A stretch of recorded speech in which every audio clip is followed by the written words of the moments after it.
malam pemirsa, selamat bergabung kembali bersama saya Sinta Kurniawati di acara Breaking News untuk mengabarkan sejumlah berita-berita terhangat, teraktual, dan terpercaya yang kami rangkum dalam Breaking News malam ini.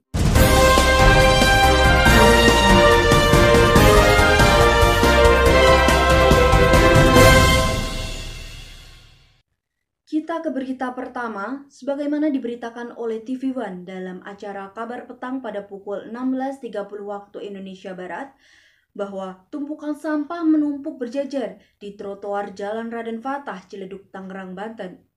Tumpukan sampah di pinggir jalan tersebut sempat viral di media sosial karena membuat lingkungannya tidak sedap dipandang. Hari ini, petugas Dinas Kebersihan Tangerang mengerahkan 33 armada untuk mengangkut sampah-sampah tersebut. Di hari pertama Idul Fitri, hanya 15 armada yang bertugas, sementara petugas lainnya libur lebaran. Untuk mengantisipasi warga agar tidak buang sampah sembarangan, dinas terkait menyimpan pot-pot tanaman di jalur pembatas jalan. Di wilayah kota Tangerang zona timur yang terdiri dari 4 kecamatan, terdapat 33 truk sampah, 15 mobil bak terbuka, serta bentor untuk mengangkut sampah-sampah tersebut. Namun, saat hari raya, Dinas Kebersihan setempat meliburkan sebagian sopir truk sampah tersebut.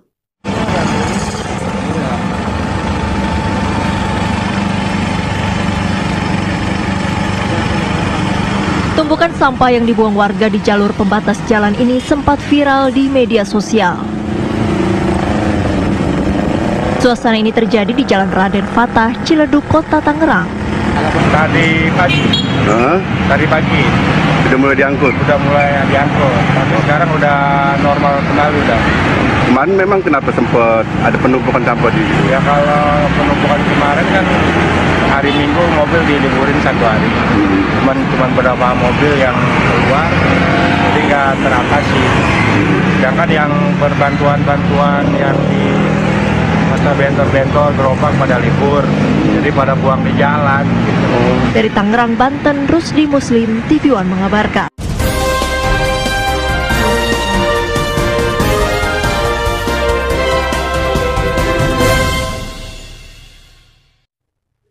Kita ke berita selanjutnya. Sebagaimana diberitakan oleh Trans TV dalam acara CNN Indonesia Prime News pada pukul 21.00 waktu Indonesia Barat, bahwa sejumlah ibu rumah tangga di Kecamatan Caringin, Garut, Jawa Barat pada Selasa 26 Mei 2020 membongkar pembatas jalan yang menghalangi pintu masuk ke kawasan Pantai Ranca Buaya.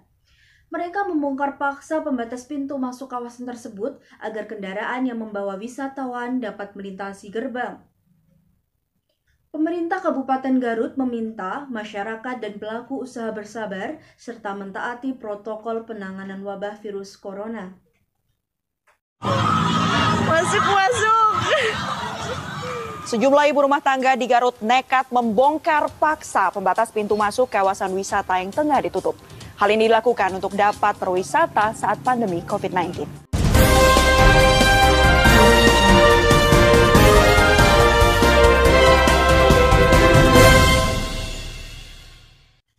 Kita ke berita terakhir, sebagaimana diberitakan oleh Trans TV dalam acara CNN Good Morning Indonesia pada pukul 07.30 waktu Indonesia Barat, bahwa Masjid Istiqlal memastikan tidak akan menggelar sholat Idul Fitri pada 1 Syawal 1441 Hijriah.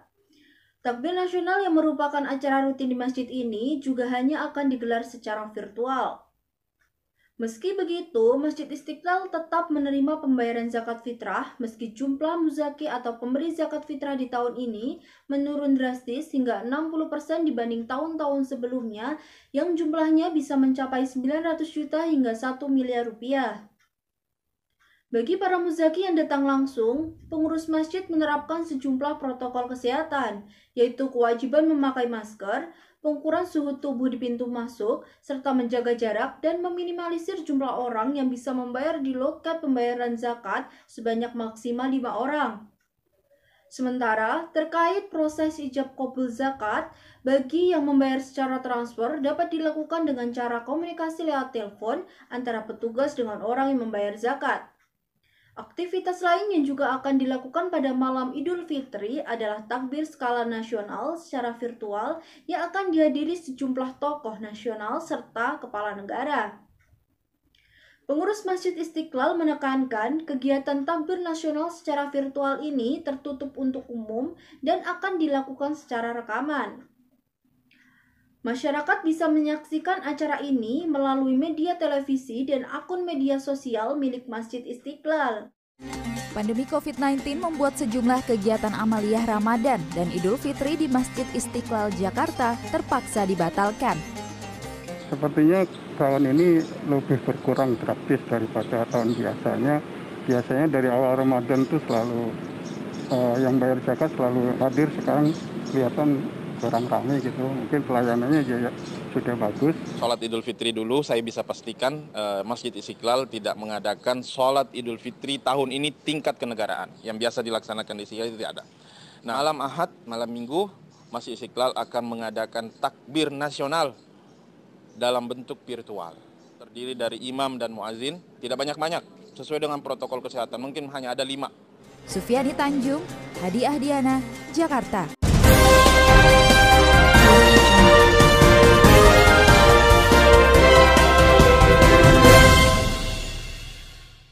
Pemirsa, informasi tadi mengakhiri perjumpaan kita di Breaking News kali ini. Saya Sinta Kurniawati pamit undur diri. Selamat malam, sampai jumpa dan jaga terus kesehatan Anda.